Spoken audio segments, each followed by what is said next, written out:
ಗೀತಾ ಮಹಾತ್ಮೆ. ದೇಹಿನೋಸ್ಮಿನ್ ಯಥಾ ದೇಹೇ ಕೌಮಾರಂ ಯೌವನಂ ಜರಾ ತಥಾ ದೇಹಾಂತರ ಪ್ರಾಪ್ತಿಃ ಧೀರಸ್ತತ್ರ ನ ಮುಹ್ಯತಿ. ಈ ದೇಹವನ್ನು ಧರಿಸಿದ ಆತ್ಮಕ್ಕೆ ದೇಹದ ಬಾಲ್ಯ, ಯೌವನ, ಮುಪ್ಪು ಎಂಬ ಅವಸ್ಥೆಗಳು ಹೇಗೆ ಪ್ರಾಪ್ತವಾಗುತ್ತದೆಯೋ ಹಾಗೆಯೇ ದೇಹವು ಶಿಥಿಲವಾದಾಗ ಅದನ್ನು ತೊರೆದು ಇನ್ನೊಂದು ದೇಹವು ಪ್ರಾಪ್ತಿಯಾಗುತ್ತದೆ. ಧೀರನು, ಜ್ಞಾನಿಯೂ ಆದವನು ಈ ವಿಷಯದಲ್ಲಿ ಮೋಹಗೊಂಡು ಕೊರಗುವುದಿಲ್ಲ ಎನ್ನುತ್ತಾನೆ ಭಗವಂತ. ಭಗವಂತ ಪ್ರಕೃತಿಯಲ್ಲಿನ ಪ್ರತಿಯೊಂದು ಜೀವ ಜಂತುಗಳ ಗೋಚರ ಶರೀರದೊಳಗೆ ಸೂಕ್ಷ್ಮ ಶರೀರನಾಗಿ ಅಗೋಚರ ಜೀವಾತ್ಮನಾಗಿ ಸೇರಿಕೊಂಡಿದ್ದಾನೆ. ಆತ್ಮಕ್ಕೆ ಎಂದೂ ಸಾವಿಲ್ಲ. ಆದರೆ ಈ ಸ್ಥೂಲ ಶರೀರ ಜೀವನದ ಒಂದೊಂದು ಹಂತಗಳನ್ನು ದಾಟಿ ಕಡೆಗೊಮ್ಮೆ ಸಾಯುತ್ತದೆ. ಆತ್ಮವು ಹಳೆಯ ಶರೀರವನ್ನು ಬಿಟ್ಟು ಬೇರೆ ಹೊಸತಾದ ಶರೀರವನ್ನು ಸೇರಿಕೊಳ್ಳುತ್ತದೆ.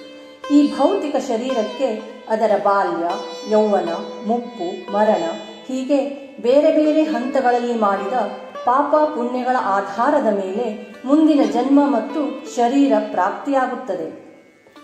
ಆತ್ಮವು ಅನೇಕ ಜೀವಜಂತುಗಳಾಗಿ ಜನಿಸಿ ಕೊನೆಯಲ್ಲೊಮ್ಮೆ ಮನುಷ್ಯನಾಗಿ ಜನ್ಮ ತಾಳುತ್ತದೆ. ಹಾಗೆ ಪಡೆದ ಜನ್ಮವನ್ನು ಜ್ಞಾನಾರ್ಜನೆಗೆ, ಪುಣ್ಯ ಸಂಪಾದನೆಗೆ, ಸಮಾಜದ ಒಳಿತಿಗಾಗಿ ಉಪಯೋಗಿಸಿಕೊಂಡಲ್ಲಿ ಆ ಆತ್ಮಕ್ಕೆ ವಿಷ್ಣು ಸಾಯುಜ್ಯ ಅಥವಾ ಮೋಕ್ಷ ಪ್ರಾಪ್ತಿಯಾಗುತ್ತದೆ. ಅದು ಬಿಟ್ಟು ಜನ್ಮದಾರಭ್ಯ ಕಾಮ, ಕ್ರೋಧ, ಲೋಭ, ಮೋಹ, ಮದ ಮತ್ಸರಗಳೇ ಮೊದಲಾದ ಅರಿಷಡ್ವರ್ಗಗಳ ಪಾಶಕ್ಕೆ ಒಳಗಾಗಿ ಇವೆಲ್ಲವೂ ನಮಗೆ ಸುಖ ನೀಡುವುದು ಎಂದು ತಿಳಿದು ಅವುಗಳಿಂದ ಸಿಗುವ ಮಿಥ್ಯಾಕರ್ಷಣೆಗಳನ್ನು ಪಡೆಯುವುದೇ ಜೀವನದ ಗುರಿಯಾಗಿಸಿಕೊಂಡು ಪಾಪ ಕರ್ಮಗಳಲ್ಲಿ ತೊಡಗಿಕೊಂಡ ಮನುಷ್ಯ ಕೊನೆಗೊಂದು ದಿನ ಸಂಕಟ ಬಂದಾಗ ವೆಂಕಟರಮಣ ಎಂದು ಜ್ಞಾನಾರ್ಜನೆಗೋ, ಪಾಪ ಪರಿಹಾರಕ್ಕೋ, ಮೋಕ್ಷ ಪ್ರಾಪ್ತಿಗೋ ಗುರುವನ್ನೋ ದೇವರನ್ನೋ ಮೊರೆ ಹೊಕ್ಕಲ್ಲಿ ಅದನ್ನು ಪಡೆಯುವುದು ಅಸಾಧ್ಯ.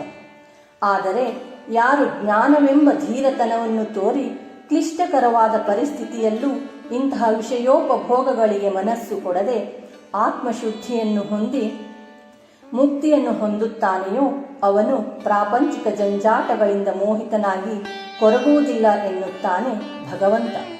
ಕರ್ತವ್ಯ ನಮ್ಮದು, ಫಲ ಭಗವಂತನದು. ಆದ್ದರಿಂದ ಜನನ ಮರಣಗಳಿಗೆ ತಲೆ ಕೆಡಿಸಿಕೊಳ್ಳದೆ ಕರ್ತವ್ಯವನ್ನು ಮಾಡು ಎನ್ನುವುದೇ ಇಲ್ಲಿನ ಸಂದೇಶ.